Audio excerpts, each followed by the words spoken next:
예, 반갑습니다. 이제 39강, 우리 인구단원의 두 번째 주제, 저출산 고령화 문제에 대해서 간략하게 설명드리도록 하겠습니다.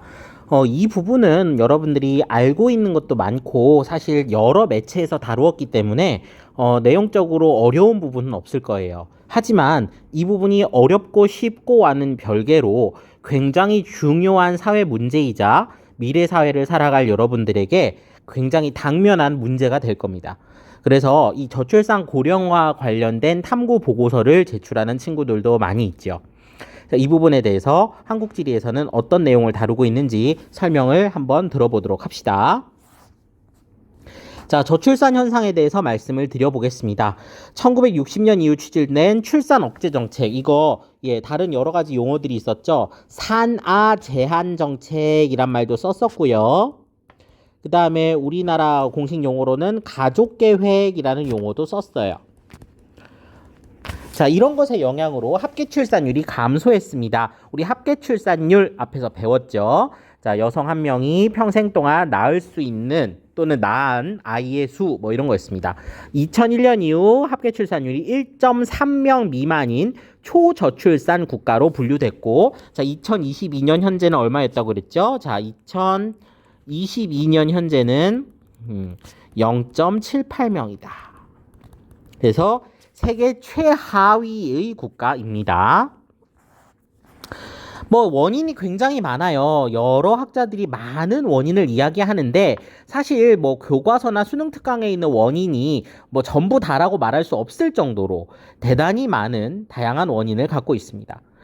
결혼과 가족에 대한 가치관 변화로 평균 초혼 연령 상승. 초혼이라는 건 처음 결혼한다라는 얘기겠죠. 첫 결혼의 연령이 올라갔다. 비혼 및 무자녀 부부 이런 사람들도 많았다. 이러면서 출생률이 감소했는데 왜 그런지 봤더니 자녀의 양육 비용에 대한 문제, 고용에 대한 문제, 그죠? 아이 낳고 기르다 보면 내 이제 업무가 일이 중단될 수 있다. 일과 가정의 양립 한꺼번에 같이 해나가는 것 이런 것이 어렵다. 그 다음에 어쨌든 아이를 키우면서 느끼는 여러 가지 심리적인 부담감 뭐 등등등 그 다음에 수도권의 이 높은 집값 뭐 이런 것들이 다 원인이 되겠다 이렇게 말씀을 드리겠습니다.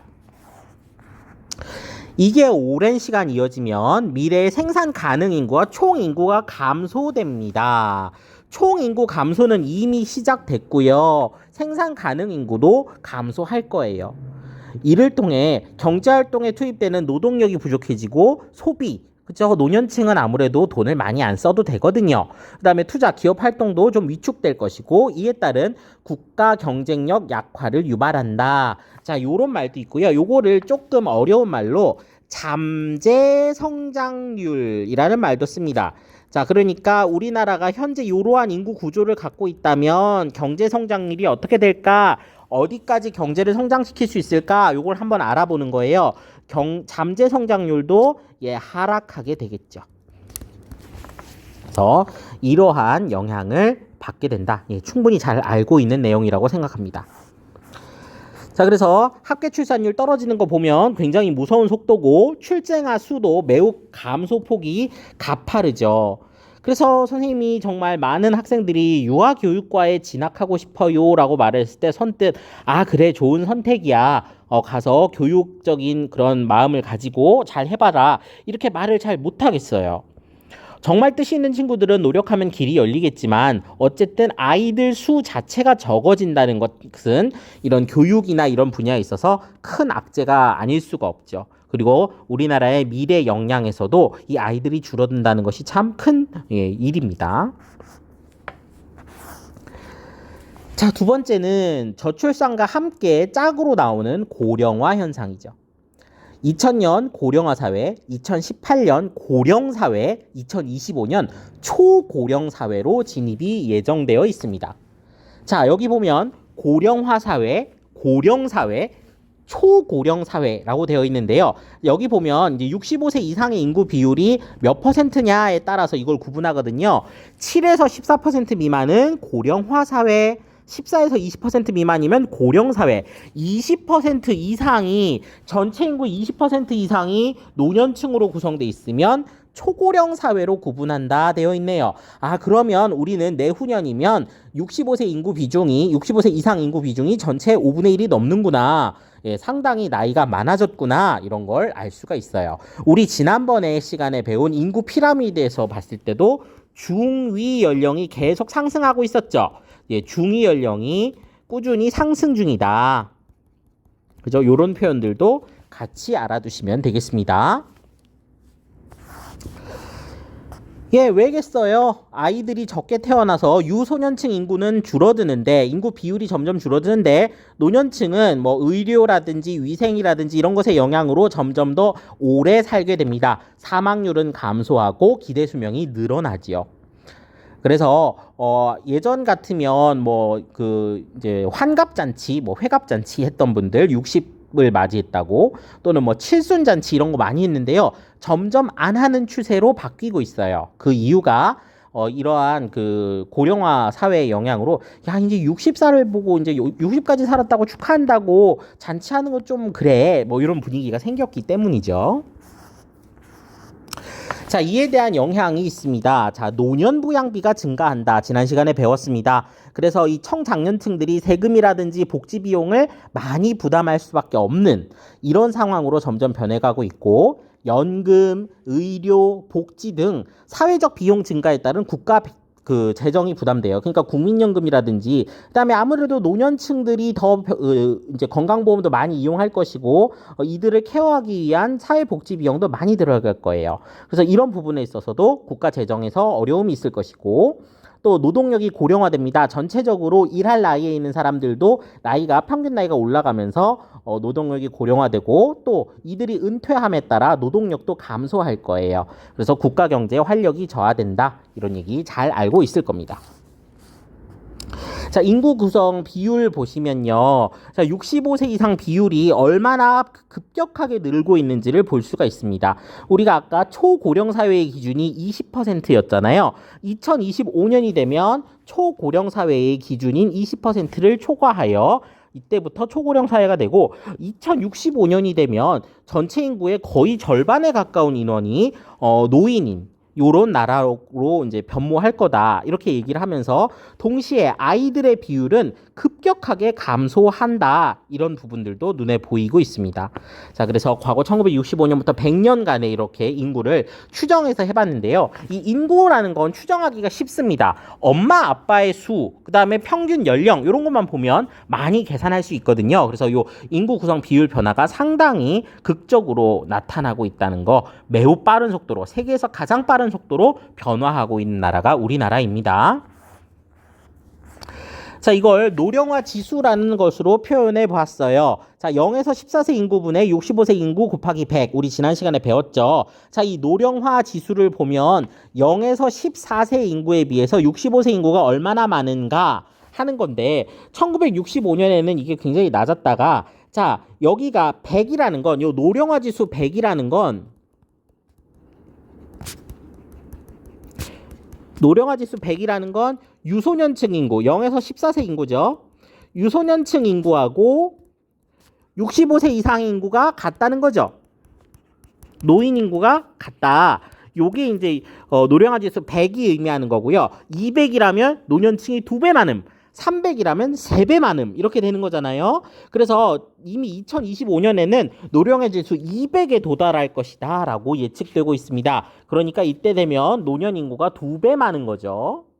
그래서 굉장히 심각한 상태에 도달할 수 있을 거다. 그래서 2065년이 되면 아이들보다 노인이 한 6.2배, 6.3배 정도나 많을 거다. 이렇게 예상이 되고 있네요. 저출산의 영향으로 1965년에서 2015년 유소년층 인구 비율은 43.8%에서 13.8%로 크게 감소하였다. 반면 의료기술 향상과 평균 수명은 연장에 따른 고령화 현상으로 같은 기간 노년층 인구는 3.1%에서 12.8%로 증가하였다. 예, 그래프에서 다 봤고요. 자, 우리나라는 2018년에 이미 이제 고령 사회로 진입을 했고, 2025년에는 초고령 사회가 될 것으로 예상되고 있습니다. 예, 앞서서 말씀드렸고요. 이러한 현상 때문에 이제 저출산 고령화에 따른 문제가 심각할 겁니다. 자, 이건 과거에 우리나라가 이제 저출산 문제가 아닌 너무 많은 인구 폭발을 걱정하던 시대로부터 오늘날 고령화 사회 저출산 문제를 걱정하는 시대까지 시대상을 보여주는 포스터예요. 1970년대에는 이런 포스터가 있었대요. 딸, 아들 구별 말고 둘만 낳아 잘 기르자. 지금은 두 명만 낳아도 다둥이라고 하는 시대인데요. 이때는 자녀 수가 너무 많아서 우리나라의 부양력으로 도저히 이 많은 인원을 부양할 수 없다. 이렇게 판단을 하고 아이를 적게 낳자는 캠페인을 했었습니다. 그랬다가 1980년대 와서도 여전히 이제는 둘만 낳아 잘 기르자가 아니라 둘도 많다. 그러면서 더 적은 아이를 낳도록 이런 유도하는 정책을 폈어요. 이걸 산아 제한이라고 불렀었죠. 산아 제한 정책. 그러다가 1990년대로 오면요, 이게 조금 독특한 포스터로 변합니다. 자, 이게 뭐냐면요, 당시에 이제 임신 중인 상태에서 아이를 많이 낳고 싶지는 않은데 당시까지만 해도 만연했던 남아 선호 사상, 남자아이를 더 좋아하는 이러한 그 추세 때문에 불법적으로 여자아이일 경우 임시를 중단하고 아이를 낳지 않는 이러한 그 유료 행위를 하거나 뭐 이런 일들이 많았어요. 그래서 아들이 유독 많이 태어났습니다. 1990년대에는요, 원래 자연적인 성비가 한 105 정도거든요. 그래서 남자아이가 여자아이보다 한 5% 정도 많이 태어나는 게 자연적인 성비인데, 이때는 성비가 막 출생 아이들의 성비가 110대 후반, 이렇게까지 올라갔어요. 남자아이들이 여자아이들보다 10% 이상, 거의 20% 가까이 더 많이 태어나던 시대였던 거죠. 가족 계획의 영향으로 아이를 한 명 또는 두 명만 낳으려고 하는데 기왕 낳을 거 아들을 낳아야지 하는 마음이 심했던 거죠. 그래서 여자아이들이 적게 태어나면서 이런 선생님 착한 일 하면 여자 짝꿍 시켜주나요? 뭐 이런 것들이 있습니다. 그래서 요 1990년대 생들이 여성에 비해 남성 비율이 높다 이런 얘기가 있죠. 그래서 여기 보면 아들 바람 부모 세대 짝꿍 없는 우리 세대 뭐 이렇게 얘기를 합니다. 그래서 90년대 요런 포스터가 있었고요.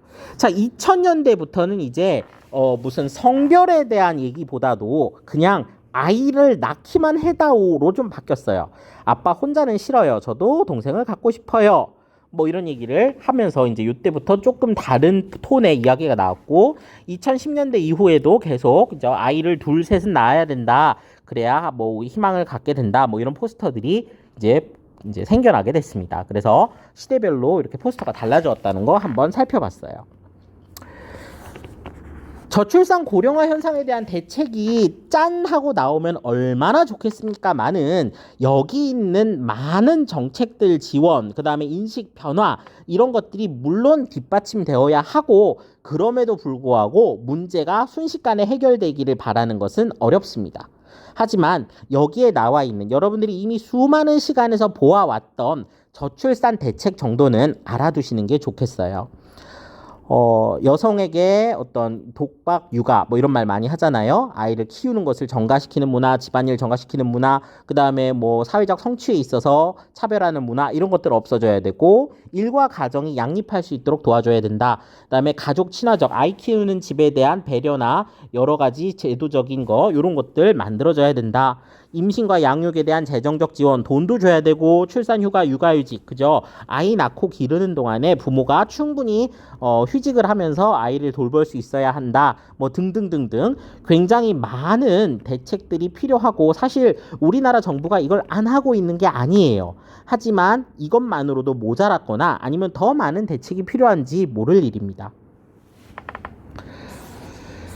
또한 고령화 대책으로서 이제 정년을 연장해야 된다는 의논도 하고 있어요. 하지만 청년층 입장에서는 이게 어려운 일이죠. 청년들이 취업할 물자리도 아직 충분하지 못한데 정년이 연장돼서야 되겠느냐 해서 어떤 세대 갈등의 씨앗이 되기도 하고요. 자, 임금 피크제는 혹시 들어봤나요? 임금 피크제. 임금 피크제라는 건 정년 연장하고 같이 가는 거예요. 그래서 일할 이제 정년을 연장하면서 혹은 퇴직을 연장하면서 임금은 오히려 적게 받는 거죠.